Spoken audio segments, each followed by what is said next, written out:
Hello. I wonder, have you ever been overcome with grief? Now, it's unfortunate that in this life we're going to lose one person, we're going to lose a loved one, we're going to lose our neighbors. And always it's important to have an idea of how to overcome that, how to come out of it. Now, we have a guest today who's going to tell us about overcoming grief. And this is Now Tell Us, and I'm your host, Anthony Murore. And very soon we are going to meet with our special guest today, whose name is Estelle Parke. She's going to be here to tell us about everything that she can in this episode that is going to leave us, just as all the others before, enlightened, inspired, maybe more educated. So, without taking one more minute, I'm going to go and join our guest, and I welcome you to come with me to go and meet our guest today. Here we go. This is Now Tell Us, your host, Anthony. Let's go.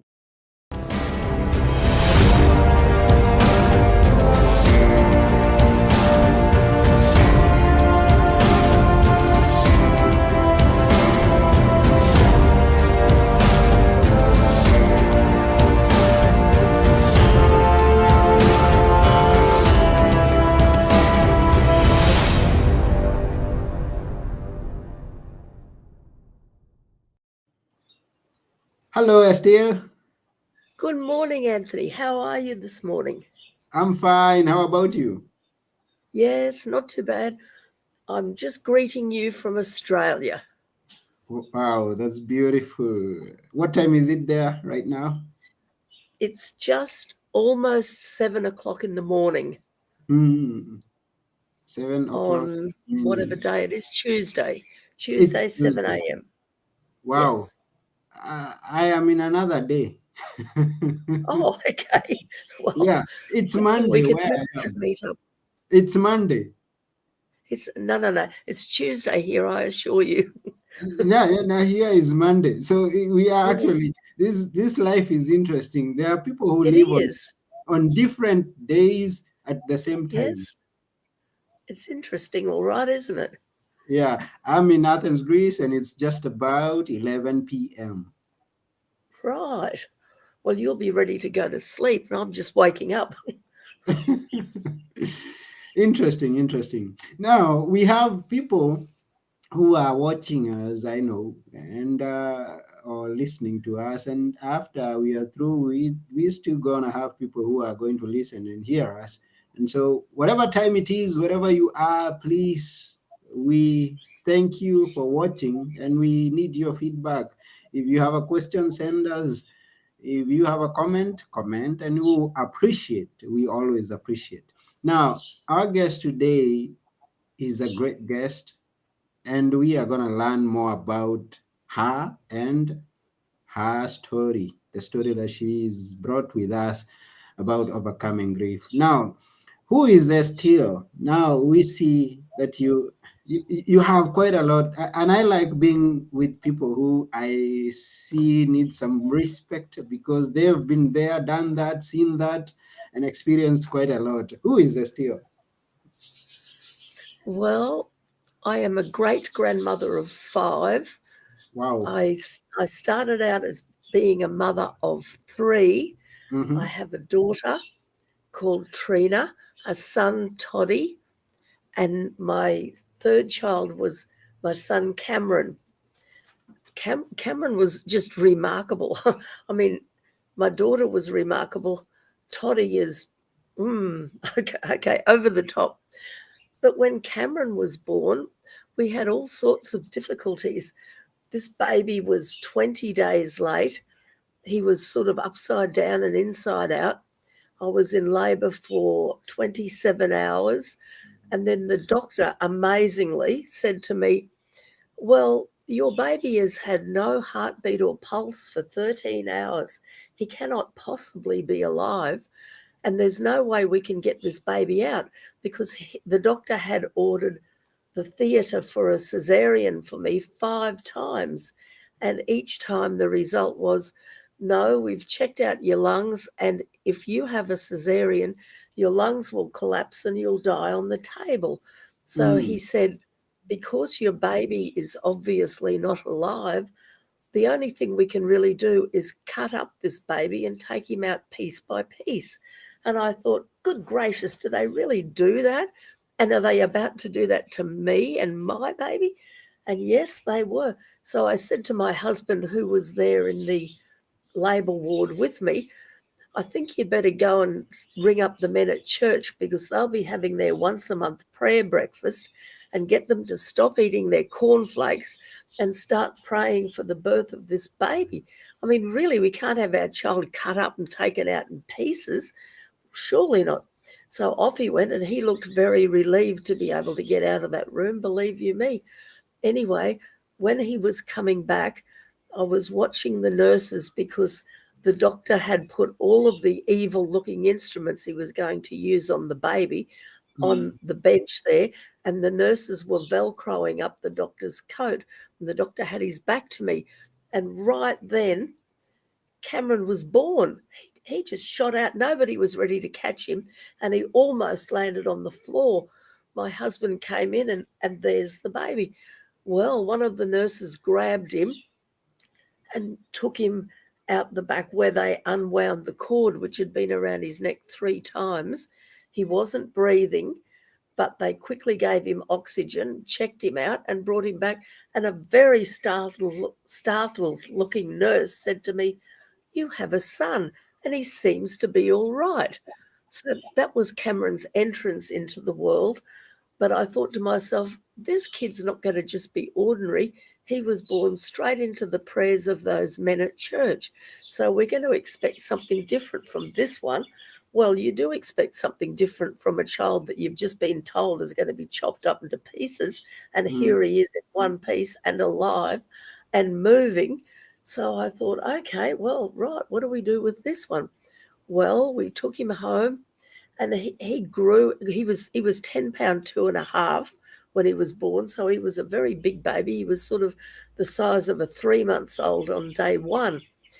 Anyway, he grew, and he managed to reach all of his milestones. And then by the time he was 11 months old, I was waiting for his first sentence, because although I'd missed my daughter's first sentence because I was teaching when she said it, my son Toddy had announced to me at 10 months old, as he lay in his bounsonette and I walked past him, he had said, "Put the fan on one." And so I quickly did put the fan on one.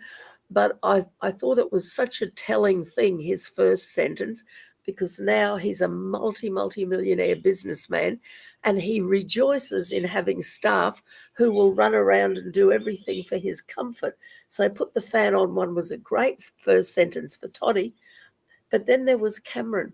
When he was 11 months old, it was Toddy's 5th birthday, and various people were gathered to celebrate his birthday. Cameron was sitting up in his high chair, and he picked up his teaspoon and tapped the tray of his high chair, got everybody's attention, and declared, "God's not dead." And that's how he lived his whole life. He only lived 14 years, but he lived his whole life proving that God's not dead. So I thought, righto, right, well, this one is different. He was so different that at age 3, he was about up to my knee or something, little tiny thing. At age 3, he came out of his bedroom, dressed in his pajamas, and said to me, "Mum, why do they do the pictures of Jesus with the nail prints there and there when they are really there and there?" And I looked at him and said, "Are they, Cameron? How do you know?"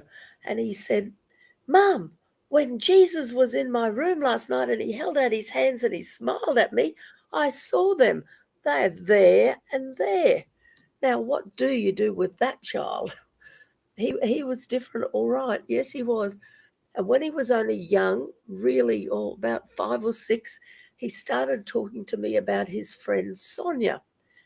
And he'd say things that Sonia had told him or Sonia had taught him. And I'm thinking, my word, this Sonia's very, very bright. I don't know where Sonia gets all this information from. But I thought Sonia, of course, was a girl because Sonia is a girl's name. Well, it is in Australia anyway. So Yeah. I'm thinking Sonia's a girl. And Cameron would always say things giving high praise to Sonia.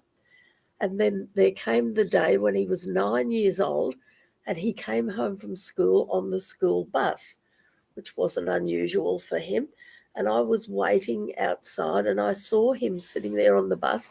Then, as the bus pulled up outside our place, he got up and walked down the aisle and prepared to get off the bus. And he came in and he said to me, "Mum, Sonia's so rude." And I thought, well, that's a whole new thing for you. What in the world can Sonia have done? And I said, "What do you mean Sonia's so rude? You always praise Sonia." And he said, "Well, Sonia brought Michael along and they talked across the top of my head. I might as well have not been there." And I said, "But Cameron, I saw you on the school bus. You didn't have any girl sitting next to you." And he said, "No, Mum, I just had Sonia and Michael." And I said, "Well, isn't Sonia a girl?" And he said, "Oh, no, Mum." And he said, "Mum, doesn't everybody have a guardian angel they can see and talk to?" I said, "Well, no." He said, "Well, Sonia's my guardian angel." And I said, "Well, I didn't see any guardian angels either. Where was Sonia sitting?" And he said, "Sonia was sitting on my shoulder." And I said, "Well, where was Michael sitting?" "Michael was on the other shoulder. They talked across the top of my head. I might as well have not been there." And I said, "Oh, goodness."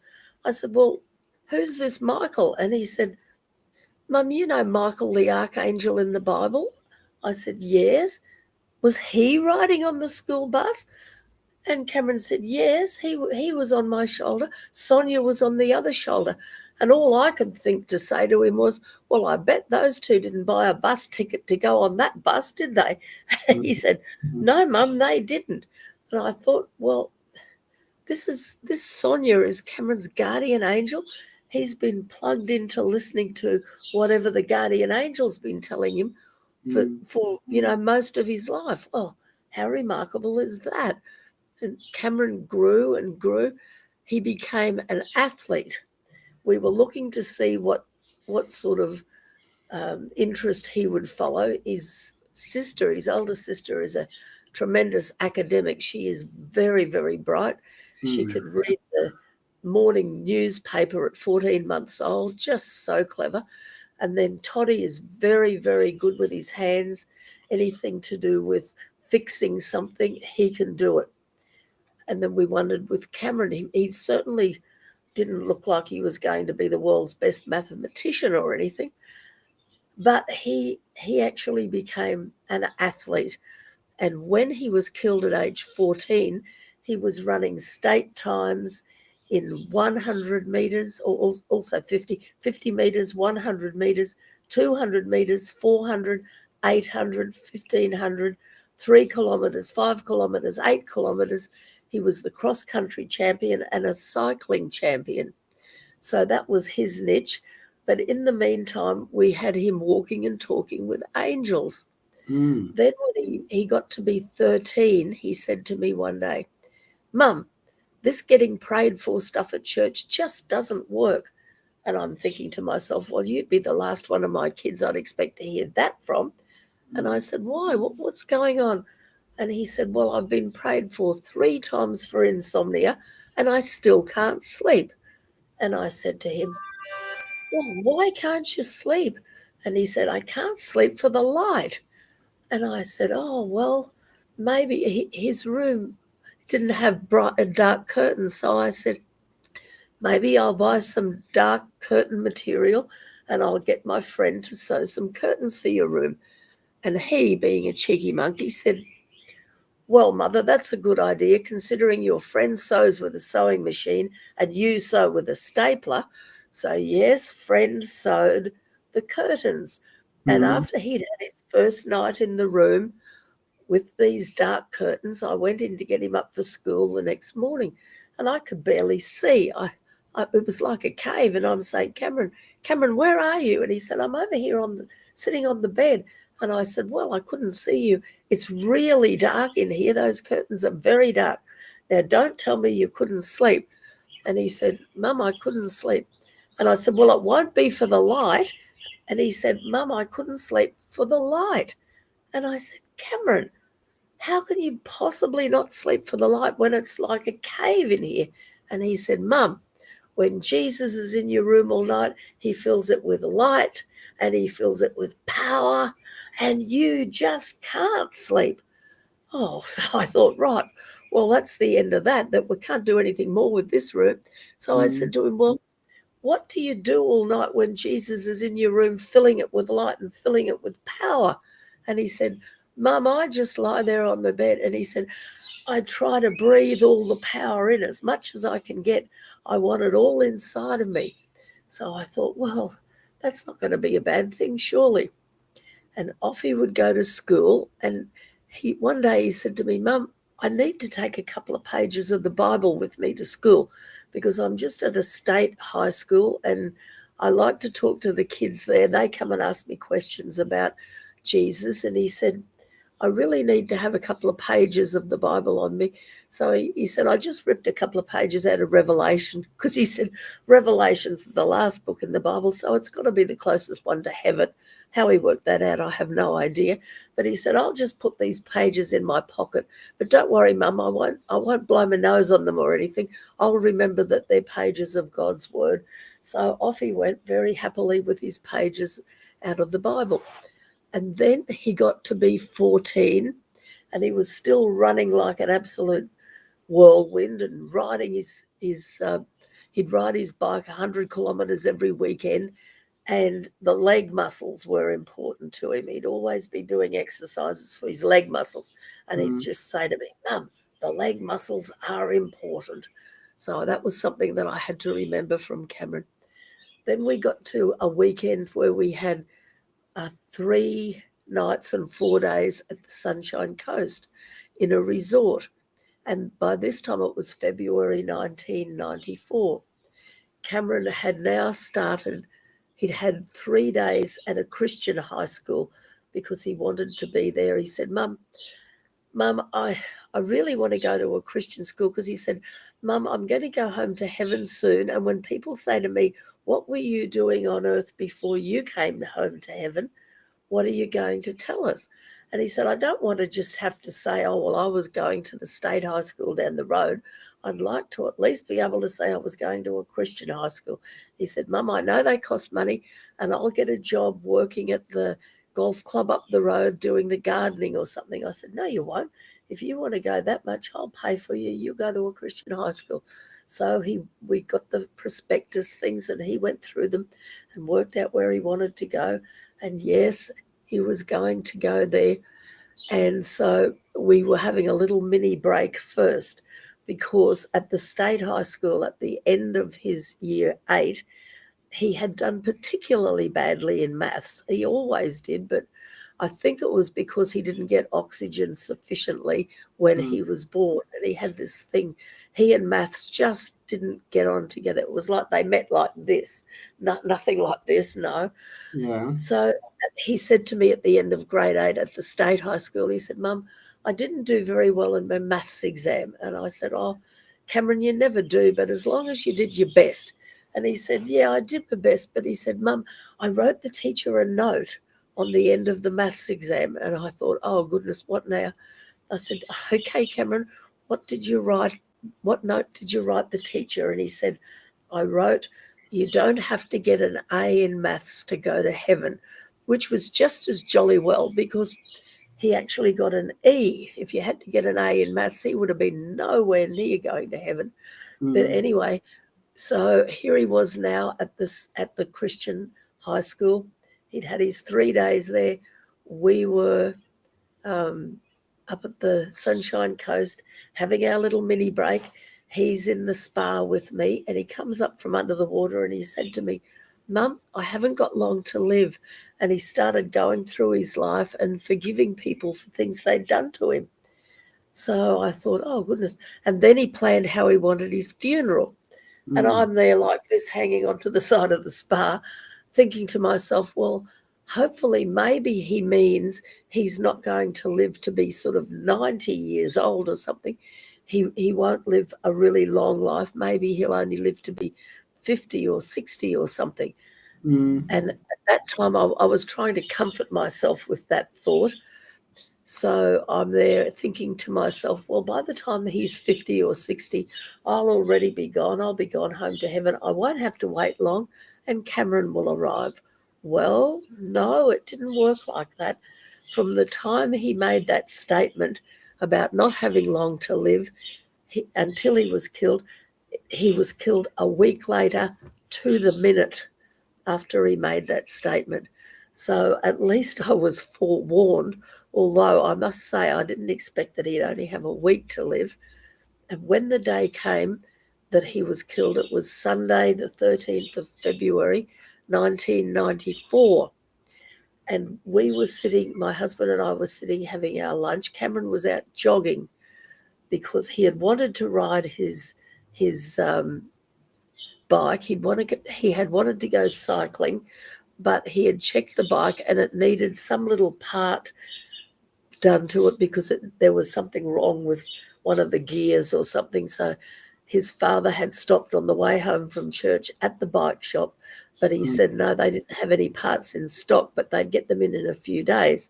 So Cameron said, oh, well, never mind, I'll just go jogging. So off he went, and he was jogging. The next thing we saw, the car belonging to Toddy's friend going past and going out onto the road. So we knew that Toddy and his friend were going somewhere. We didn't know whether the friend was driving it or whether Toddy was, because we couldn't see that closely, but we saw that car. Anyway, we're thinking, oh, well, okay, Toddy's gone out, Cameron's jogging. And the next thing my husband said to me, can you hear those sirens? He said, I can hear a fire engine, I can hear police sirens, and I can hear an ambulance. I said, no, I can't hear anything. And I looked out the window. I said, well, if it's a fire engine, there's not going to be a fire anywhere. Not a grass fire anyway, because it's raining a bit. And my husband said, with all of those sirens, it seems to me like it might be a car accident. He said, I'll just go down the road because the boys have just driven out, meaning Toddy and his friend. He said, I'll just go down and check and make sure it's not them. So with that, he left and off he went. And he was only gone a couple of minutes, and he rang me up and he said, "Oh, it's Glenn's car smashed all over the road." He said, "Toddy is lying by the side of the road. The ambulance men are working on him." And he said, Glenn is apparently trapped in the car. And he said, I'm going to go and have a look and see how Glenn is. I'll be home in a couple of minutes. You write a note for Cameron to tell him what's happened, because we'll have to go to the hospital. We'll have to go in our car and follow the ambulance. So I thought, oh, okay, well, it's going to be a shock for Cameron. But I didn't feel to write Cameron a note, so I didn't. But the next thing, my husband came home and he just looked so white. It was like all the colour had drained from his face. And I thought to myself, oh dear, maybe Toddy's lost a leg or something. But no, my husband just looked at me and said, Cameron's dead. Cameron's dead. Cameron's dead. I said, what do you mean Cameron's dead? Cameron's jogging. And he said, no, when I was going over to look to see how Glenn was trapped in the car, he said there was quite a crowd of people gathered around. And he said, I heard a young lad talking about the blonde boy dead on the back seat of the car. And he said, the only blonde boy that I know is Cameron. It wouldn't be Cameron. He's jogging.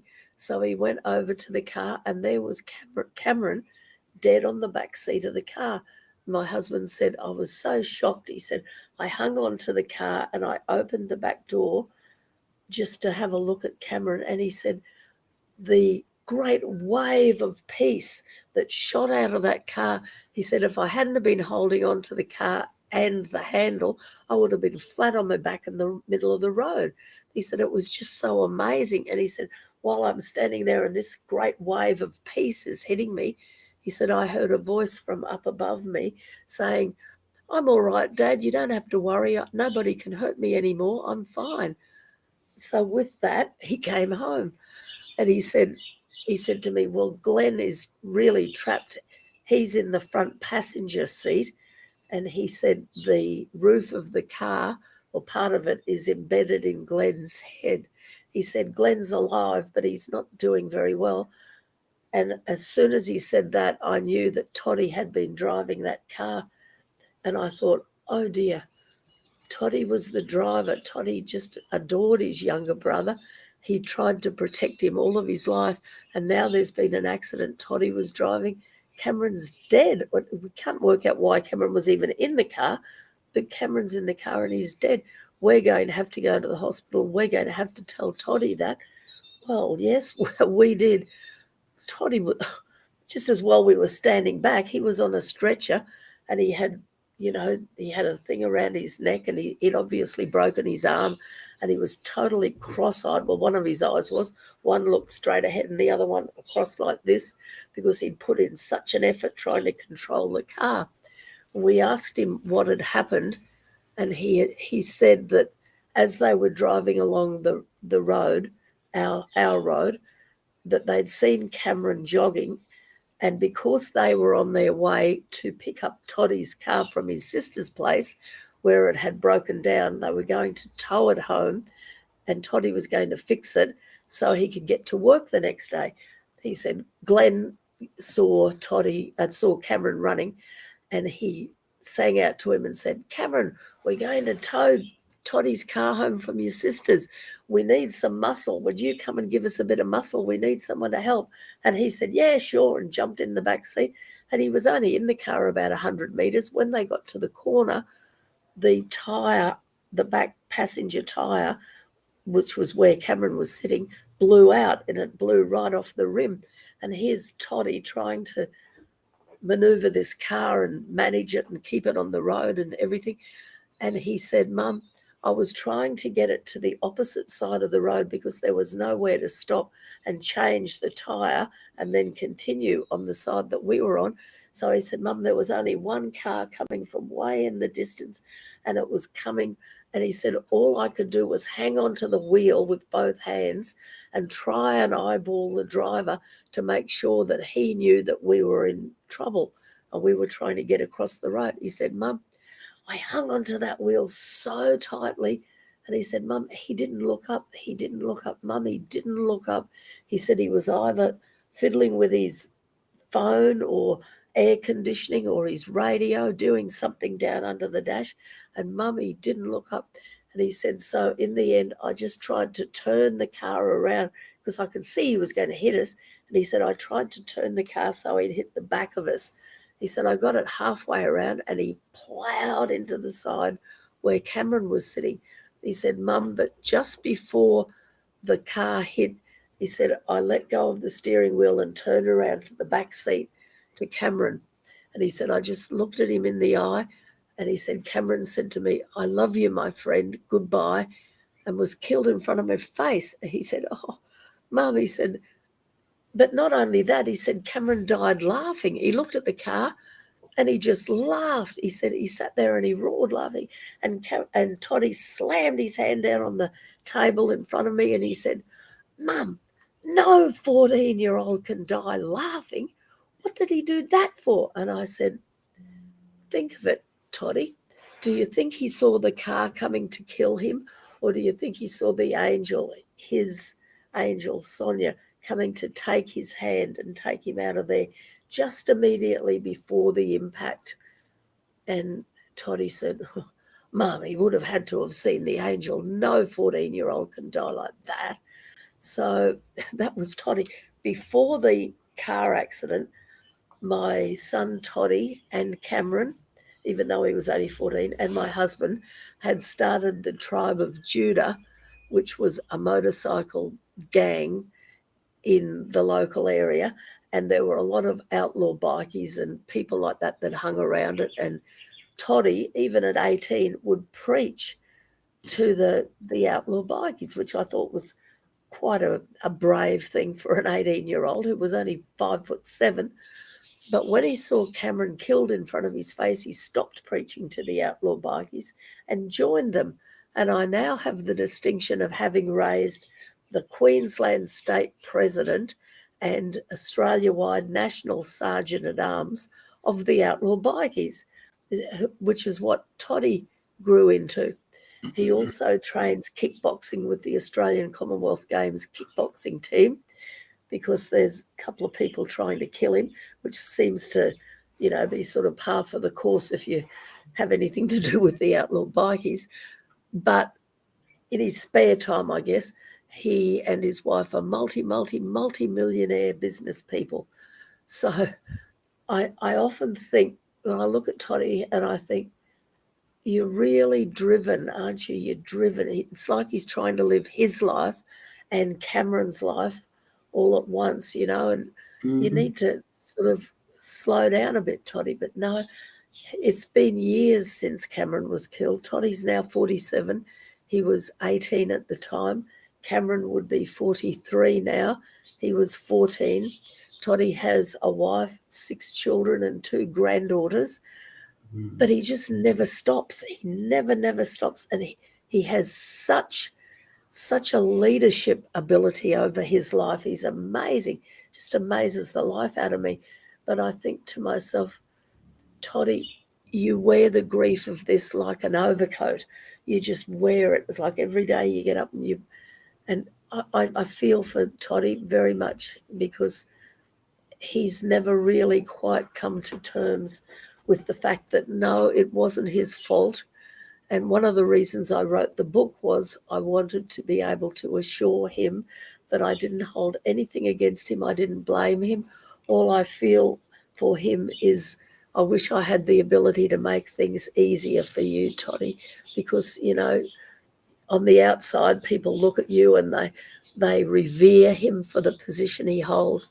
They, a lot of people, I would imagine, are quite envious of the amount of wealth that he has and the leadership, the people that he has working for him, just everything that he can do, his abilities, all of these things. But I know that inside of him, there's still a big chunk of grief and, horror over what happened, and a lot of missing his brother. Our daughter, Trina, on the other hand, sort of, well, when she heard the news, she collapsed. And her husband, her then husband, she's now remarried, but her then husband, who was the son of a pastor, sort of prayed over her and was very, careful to try and encourage her and do everything he could to help her. And she misses Cameron terribly, but she's come through brilliantly. She's 51 years old now, and she until a couple of months ago had a job running Mission Australia for 2 Australian states. She was in charge for Tasmania, the little island state of Tasmania, and the state of South Australia. So that was a great responsibility for her. She's Mm-hmm. now got a different job doing the same thing for a government. Well, it's actually a local government agency just south of Hobart, the capital city in Tasmania.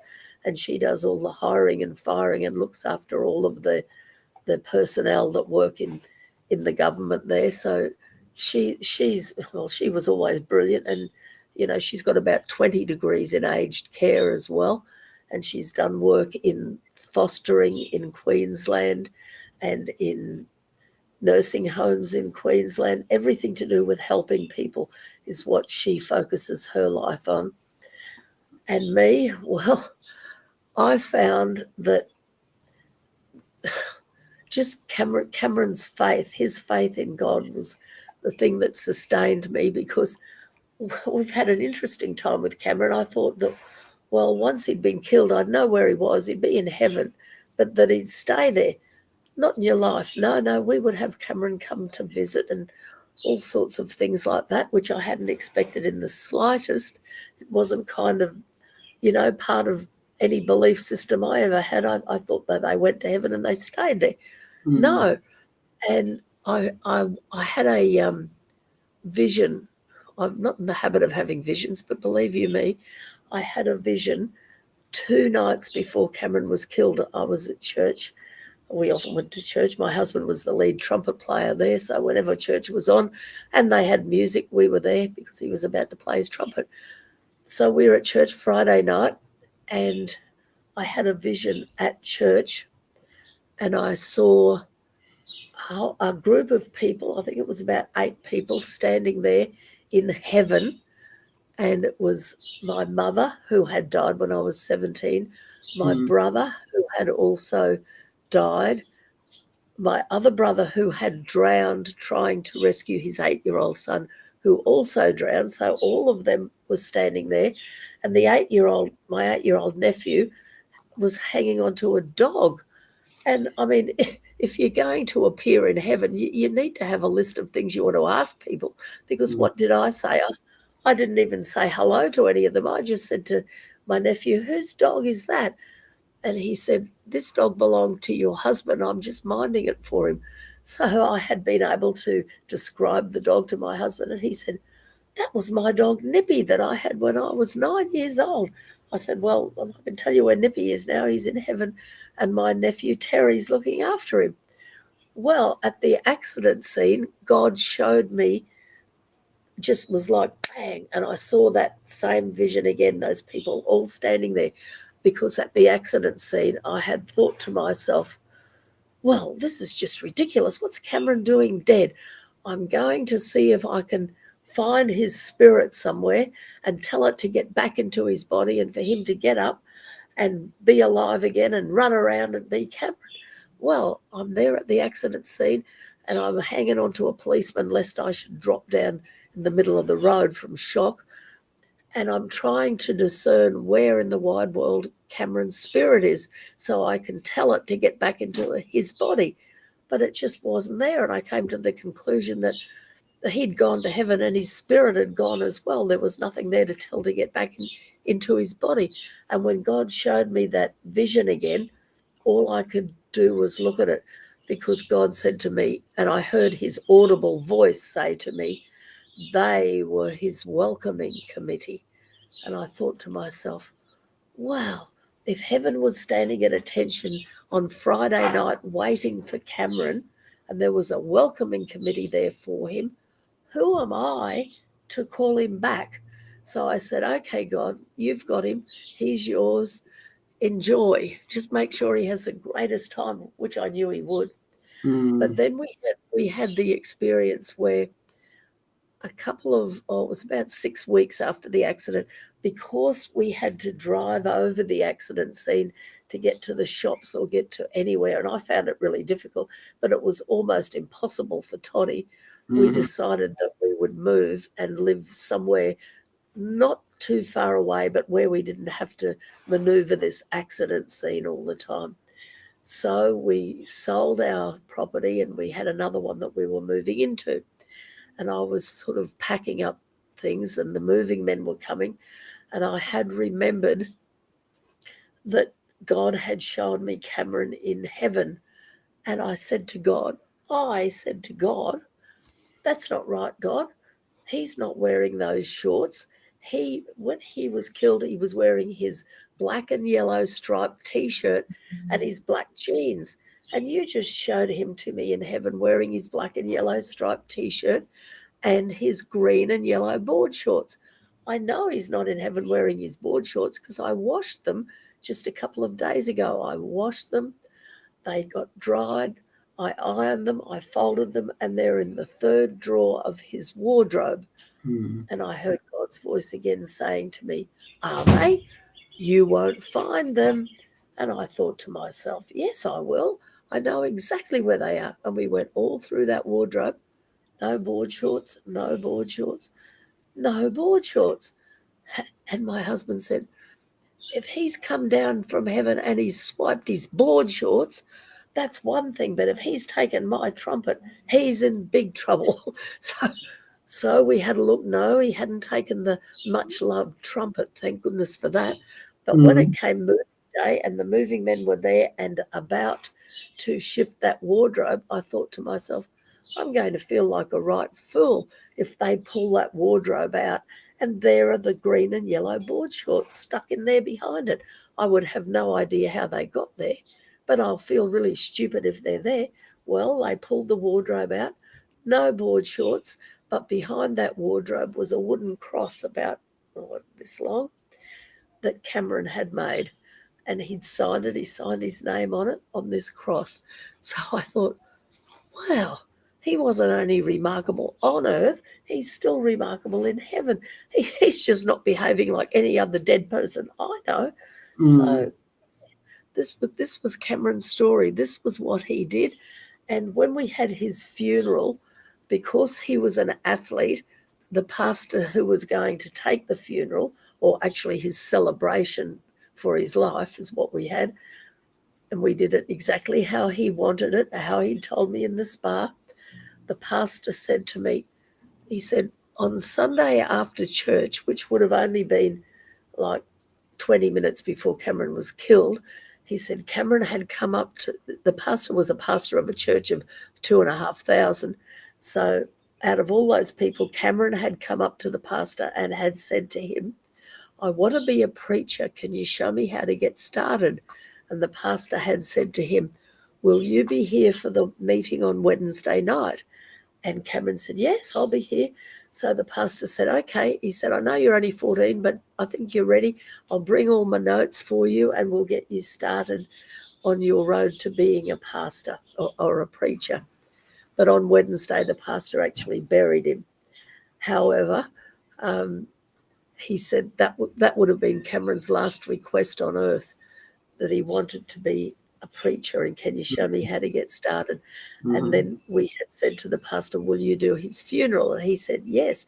He said, but Cameron wanted to preach.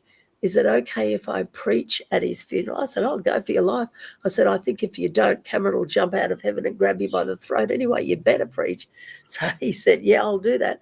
And he actually did a fantastic farewell for Cameron, but he also preached, and the subject of his sermon was, who will take the baton of faith from Cameron's hand and run with it? And he did that because of Cameron being an athlete. So the other thing that we found particularly interesting too was that after Cameron was killed, they also had an autopsy, which is usual here if somebody dies unexpectedly. And Mm-hmm. so there were all sorts of results to the autopsy. But the one that intrigued me was that the person doing the autopsy reported that Cameron's left leg had been dislocated in the accident. But when he got to do the autopsy, he said the strength of his leg muscles had pulled that leg back into place. And I remembered Cameron saying, Mum, the leg muscles are important. And I think he would have been hugely Wow. proud that his very, very good leg Mm-hmm. back into place. Yes. So, Mm-hmm. there've been lots and lots of tears for Cameron and lots of feeling down and things like that. But I have to report that if it wasn't for Jesus and Cameron's faith, what Cameron taught us, and the fact that Jesus picked us up and carried us, well, me particularly, not so much my daughter, yes, not so much Toddy, because I think Toddy was just too heartbroken because he'd Mm-hmm. been the driver and he blamed himself. My husband has found it very difficult, just very difficult. But because I walked with Cameron through his life, and I was the one that he came to when he walked and talked with Sonia, when he, saw visions of angels, when he did all of this sort of thing, I know that it was Jesus, it was God that just picked me up and carried me through it. So it was like that poem about the footsteps. Where were you when I was going through all this? Well, there were two sets of footsteps, and now there are only one because I picked you up and I carried you. I mm, have also had the remarkable experience. It was only a couple of weeks after Cameron had gone home to heaven that I was standing in church. Well, the whole congregation was standing. We were all singing. And suddenly I felt Cameron's presence beside me on my right hand side. And he was ever so much taller. I couldn't see him, but I could sense that he was ever so much taller than he had been on earth. And he'd been quite tall. He had been taller at mm, 14 that, than Toddy is at 47. So, and Toddy still has size 7 shoes, and Cameron at 14 was wearing size 12.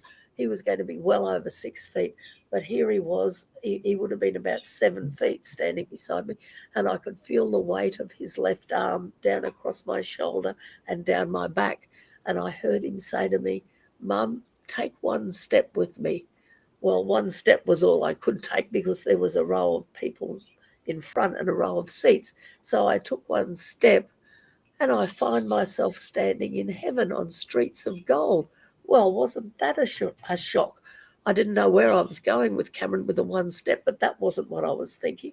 I'm mm, standing there and I'm seeing Old Testament saints, people from the Bible, coming towards me from the left hand side, and they were all singing, "Lift up your head to the coming King," which is what the congregation in our church was singing at the time. Then I looked to the right, and there were people from current times in current clothing, current and as of 1994 anyway, they were coming along, thousands of them, and they're all singing "Praise is the power of heaven," which is what the congregation had begun to sing then. And I'm looking at them and I noticed my mother in the crowd, and she actually acknowledged me as I stood there by the side of the golden streets. And then the two groups were meeting up and going through a large gate into an auditorium of some sort. And Cameron said, "Oh, let's go in, Mum, and see what they're doing in there." So I thought, well, I'm hardly going to have a fight with him in the middle of heaven and say, "No, I'm not going in there." So I thought, yeah, we'll do that. So we went in, and there was everybody in there, just hundreds of thousands of people, and they were all singing what the church was now singing, which was Majesty. So I'm thinking to myself, my goodness, I'm glad I'm hanging on to the seat in front of me, because if I ever heard those three songs sung again in that order, I'd be on the floor, and I would have been on the floor. So I'm standing there looking, and the auditorium had banked seats. They were going up so that those at the back were much higher and they could see over the people in front. And I'm looking, thinking, well, where are we going to sit? I needed two seats beside each other, and that was really difficult to find. And as I looked right up near the rafters, there were angels all around, all dancing, and they had long robes on, mainly a sort of a whitish colour, but some had different coloured clothes on, and they all had sandal looking things on their feet, and singing and playing trumpets and all sorts of things, a lot of noise going on. And there was God and the throne, and there was sort of like, it was kind of like smoke coming up from the throne. Well, it wouldn't have been smoke, but that's what it looked like. It ended up, God told me, that was the prayers of the saints on earth coming up as an aroma to his face. mm, Anyway, I'm looking, and I did see two seats way up near the rafters. And as I'm thinking, how in the wide world are we going to get ourselves up there? We were there, Cameron there, and I'm there beside him. Well, all of my looking for seats, we didn't sit. When you're in the room and God's in the room, you're either standing or you're flat on your face on the floor. Well, we chose to stand because if we were flat in our faces on the floor, we might miss something.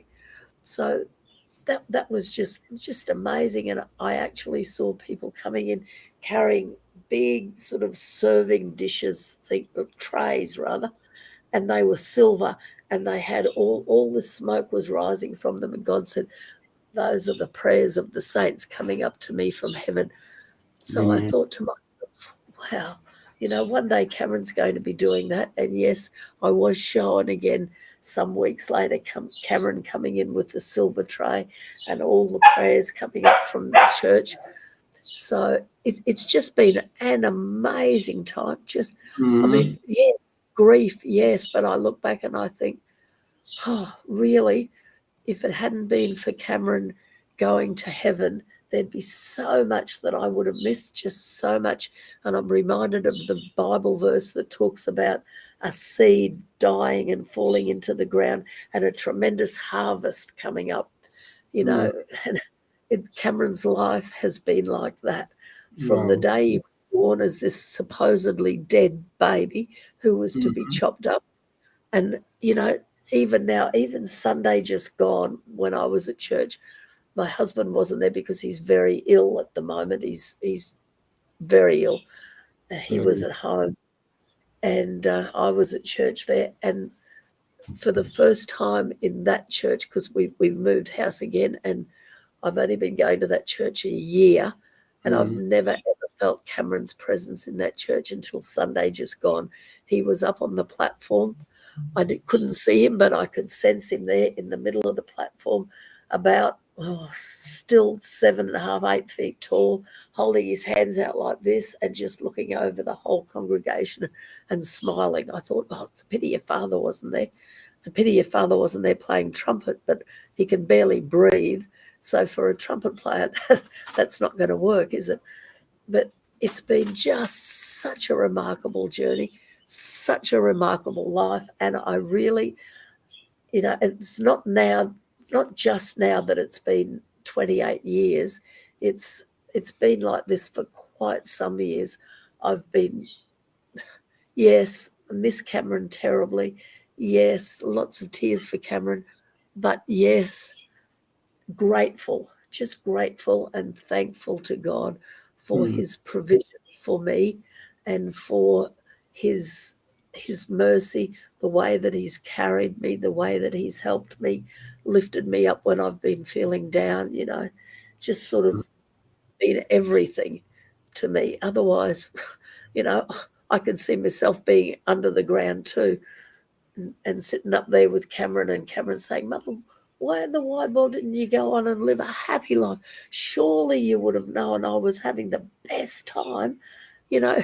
So I'm still here, and I don't intend being anything but happy and thankful and grateful throughout the rest of my life, because I know that one day I'm going to end up in heaven with Cameron too. And the Mm-hmm. reunion we will have will shake the planet. Amen. Yes, that's Amen. Cameron's story. Yes, That's it's what we Cameron's call, story, and as you listener or viewer, you can tell that Estelle is a storyteller. Now, that story is in a book and much more. If you would go to Amazon and search for One of the King's Men by Estelle Everingham, I thought I yes, hope I said it right. yes, you did. That's the story. Go get the book, read it. Wow, such a story. Such a story. I have no Yeah, words. Yes, then you are it amazes me still. you are a great storyteller. You have great memory. Oh, yeah, yeah. Mhm. Actually, when I wrote the book, Toddy came one day and I was in the middle of writing. It only took me 5 weeks to write it. I just sat down. It took me 9 months to get the first sentence. And I knew, because it was all inside of me, I knew that once I had the first sentence, it would all just pour out, which it did. Wow. Hmm. And Toddy came to visit one day, and I was in the middle of writing it. I was writing it longhand with a pen in a grade 4 writing pad, because I didn't trust my limited abilities on the computer not to lose the whole thing. And Hmm. Toddy said to me, Mother, you've just about lost your last marble now. He said, what happens if you really just go crazy and lose your last marble before you finish writing the book? Who's going to finish it for you? And I said, oh, don't be silly. I don't think I'm in any great danger of losing my marbles, boy. And he said, well, just in case, here I brought you this. And he brought me a little packet of marbles, which you'll be pleased to know I still have sitting in my cupboard, and I haven't lost my marbles. So I haven't had to delve into them. I haven't had to use any. They're still, the little packet is still intact. And I think that the brain power is working. The brain works, the mouth works, the rest is questionable. How old are So you? I am 72. 72. Yes. And I Wonderful. have 10 grandchildren and 5 great grandchildren, which Wonderful. I thank God for every day that I live to see children, grandchildren, and great grandchildren. Wonderful. Yes. Wonderful. Just imagine how many I'd have if Cameron had lived to be married and have children. I actually miss the children he would have given me because I Oh, know they'd be exceptional. But mm, yeah, yes, I'm looking oh, forward to meeting him again in one of heaven one of the days. or at church or anywhere, anywhere really will do. Yeah, Mhm. yes, Yeah. yeah. So, thank you very much for coming to my show and for sharing your story with us. We really thank you for your time. Yes, that's quite all right. I just hope that people really recognise the faith that Cameron had and Yeah. take the baton of faith from Cameron's hand and run with it, because that would be the greatest thing for him. When he had his funeral and the pastor spoke about people taking the baton of faith from his hand and running with it, there were 100 people came out the front to do exactly that. They wanted the faith that Cameron had. So Mm, I think Cameron would have been just so happy in heaven. I'm jolly sure he was there at the funeral as mm, well. You know, he mm. wouldn't be just watching from heaven, but he would have been so just so fulfilled that he had been able to influence that many people to be interested in taking up a faith walk similar to his. So Mm. in his 14 years, he really, really did live a full life. Toddy doesn't absolutely have to be trying to live 2 lives at once. No, Yeah. Cameron lived a full life in just 14 years, and I'm Beautiful. very thankful for it. Beautiful. Yes. Beautiful. Beautiful. So once again, go get the book "One of the King's Men" by Estelle Yes. Everingham. And Yes. this has been Now Tell Us, and I have been your host, Anthony Murore. And our guest today was Estelle Park, and we are thanking you for being with us here. And for today, we are saying bye for now. Until next time. Bye. Bye bye from Australia, the great Yeah, southland of the Holy Spirit. sure. Yes, that's what it Beautiful. is. Yeah. Go Thank get the you. book. Thank you so much for having me. Thank you. Thank Thank you. you. Thank you. Thank you. Bye. Yeah. Bye.